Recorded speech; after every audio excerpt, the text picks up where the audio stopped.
historical junk isn't gonna be on the test. You may now proceed through the historical displays in the orientation hall, or continue on to the examination. In 2150, humanity learned the Earth's magnetosphere would collapse sometime in the next half-century, eliminating all life on the planet. Decisive action was required, but the secure transport of an entire civilization would demand a new kind of cooperation, a new kind of courage, and a new kind of union. Thus, in 2159, the United Colonies were formed to make that journey possible. Just 1 year later, the Galileo, the first of many colony ships, touched down here on Jemison, beginning a new era of human history, the age of the United Colonies. The effort and planning it must have taken to evacuate literally the entire planet. Can you imagine? The logistics alone must have been mind-boggling. From their foundation, the United Colonies strove to provide all their citizens with opportunity, security, and peace. But there were those among the UC that still wanted something more: independence. So in 2161, the UC issued the Centaurus Proclamation, granting UC citizens the right to settle distant worlds and form their own sovereign powers. It wasn't long before the first new faction, the Free Star Collective, was formally organized in 2188, later followed by House Varun, revealing themselves to the universe in 2230. The result of the Centaurus Proclamation has always left me torn. So much conflict arose as a result. Was it worth it? It was only in 2230 that the faction known as House Varun first made contact with the rest of the settled systems. Founded by the passengers of a colony ship that had left New Atlantis and disappeared 4 decades earlier, House Varun was a faction unlike any other. A theocracy dedicated wholly to the beliefs of its isolationist founder, Janan Varun. House Varun initially made overtures of peace towards the rest of the settled systems. They claimed their only intention was to spread the word of their god, the Great Serpent. But none could have guessed that this worship might take the form of a bloody war, the Serpent's Crusade.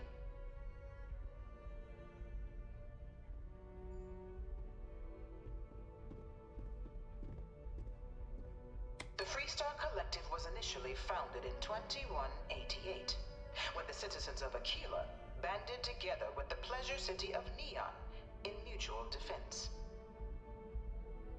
But in 2194, after the deployment of a UC medical star station in orbit around their world, the citizens of Narion also requested to join the collective. The resulting rise in tensions between the Freestar Collective and UC culminated in the settled system's first intergalactic conflict, the Narion War. Despite a decisive victory by the UC, the colonies permitted the citizens of Narion to join the collective, forming the basis for the fiercely independent union that persists to this day.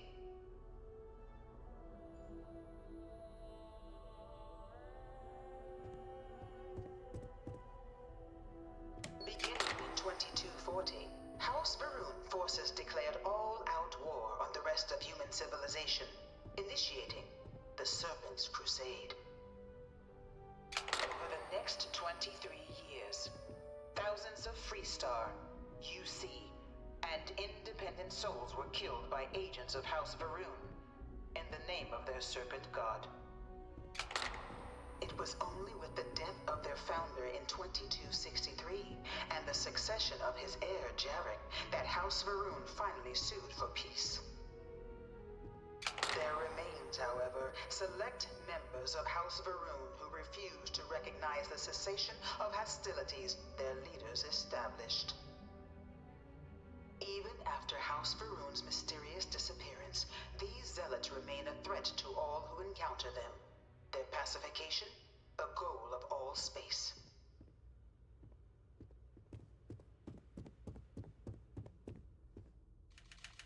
Of the many conflicts between the galaxy's factions, none was more brutal than the recent colony war between the UC and the Freestar Collective. Set off by the unauthorized Freestar colonization of Vesta's Pride in 2308, a direct violation of the Nerion Treaty, the colony war spread quickly across the galaxy. Both sides deployed every tool at their disposal. Armadas of warships, mechanized combat platforms, or mechs, even bioengineered alien creatures, the infamous UC xeno-weapons. It was only in 2311 at the Battle of Cheyenne that the scales finally tipped. The Freestar Collective, utilizing their civilian fleet as a human shield, successfully crippled the superior United Colonies Navy. After their shocking victory against the galaxy's greatest navy, the Freestar Collective offered terms of peace, which the colonies, out of an interest in staving off any further human costs, accepted. The galaxy has been rebuilding ever since. The colony war was a horrible conflict that irreparably wounded the settled systems. There were times I felt that it would never end. Few settled worlds were left untouched by the colony war. But nowhere could the viciousness of modern warfare be seen more clearly than on the Freestar planet of Nera. Initially occupied by invading United Colonies forces as a forward operating position, repeated attempts to take and retake the planet by collective forces led only to devastation. Swaths of the world were transformed into scorched husks, a nightmarish testament to the depths of human ingenuity and human cruelty. And today, Nera remains a continuing reminder to the horrors of unfettered war.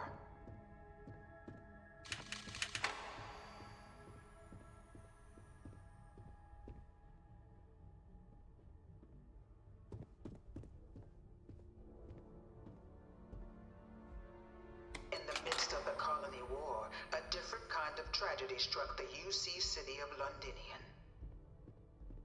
A newly constructed but critical supply center for the United Colonies' war effort, Londinian found itself overrun by one of the galaxy's most mysterious predators, the Terramorph. A rare but pervasive threat to all human-settled worlds, Terramorphs swept over the city, seemingly out of nowhere, on a scale never before seen in recorded history. Valiant efforts by the UC military slowed the onslaught, but the creatures proved unstoppable. Ultimately, the decision was made to destroy the Londinian spaceport, sealing off the city, the outbreak, and its citizenry from the galaxy at large. The tragedy of Londinian is mourned by the UC to this day. All 4 of my last science papers have been on Terramorphs. After the devastation wrought by the colony war, the UC and the Freestar Collective came together to ratify a treaty that became known as the Armistice. Both sides agreed to a vast reduction in standing forces, and that xeno-weapons and mech warfare would be outlawed. All related research was sealed away, accessible only in cases of dire emergency. But the Collective had another demand, that the active commanders of the UC military stand trial for their actions. The United Colonies, in the interest of peace and galactic security, agreed. In 2311, 3 United Colonies senior officers were found guilty. Commander Henry Durant, General Indira Rastogi, and Fleet Admiral Francois Sanon, known better as Ve Victus. All were sentenced to death for their actions, bringing the colony war to a close and returning peace to the galaxy at long last. I was a strong supporter of the armistice. All of the tactics that both sides used against one another. It had to end. It was into this new world that the Vanguard was born. An official branch of the UC Navy, the Vanguard is the United Colonies Volunteer Fleet, serving a myriad of security, logistical, and reconnaissance roles. And after a sufficient length of service, UC citizenship is guaranteed to every Vanguard member. Open to all captains, regardless of origin, the Vanguard is leading the charge to protect and support the citizens of the United Colonies, wherever in the galaxy they may be.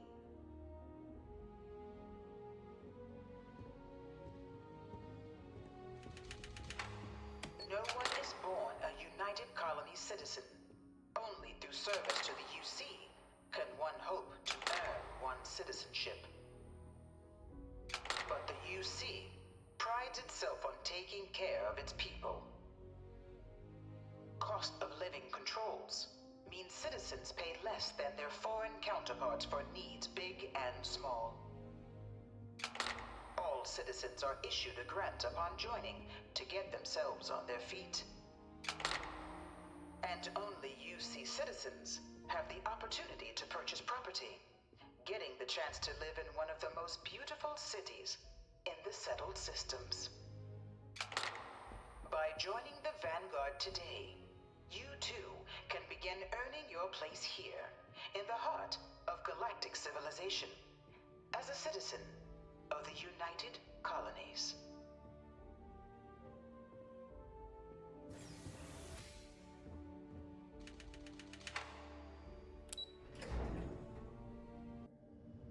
This is the Mark 18 Flight Simulation Chamber applicant, currently in orbit around a high-detail recreation of a remote world. When you're ready to begin, please take a seat in the pilot's chair.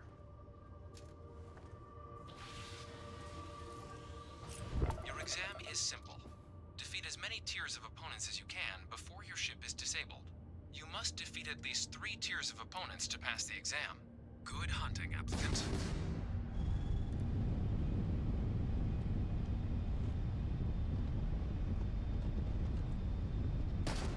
New targets active.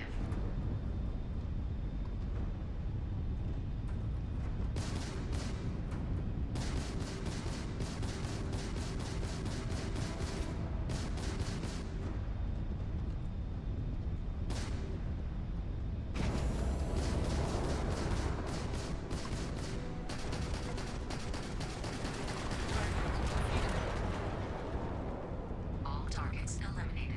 Progress recorded. Tier 1 reached. Initiating Tier 2.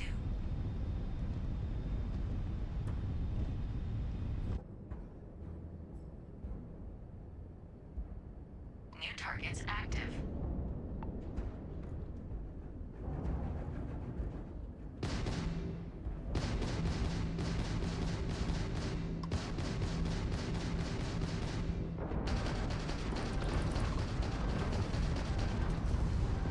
Target defeated.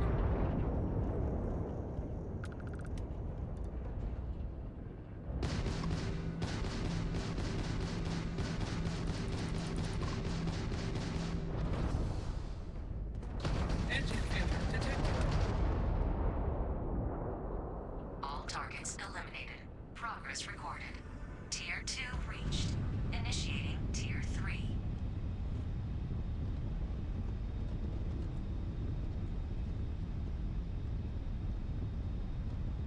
New targets active.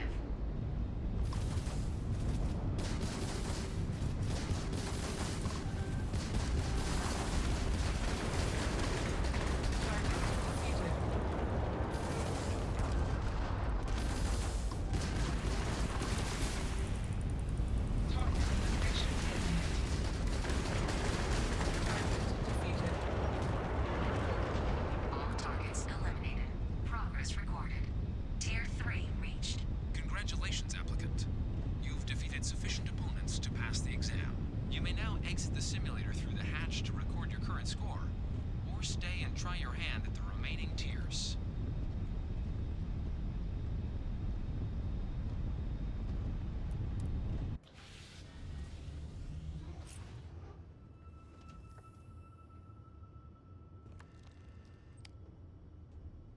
Resuming the examination.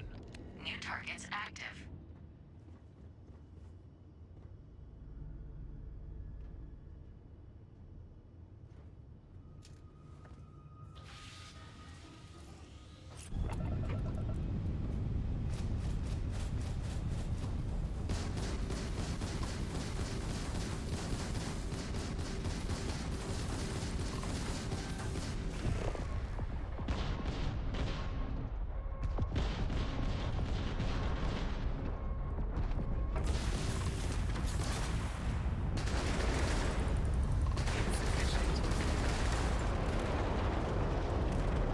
All targets eliminated.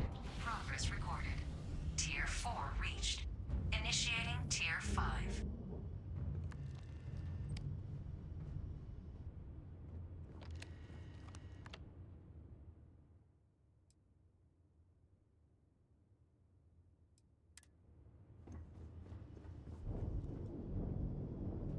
New targets active.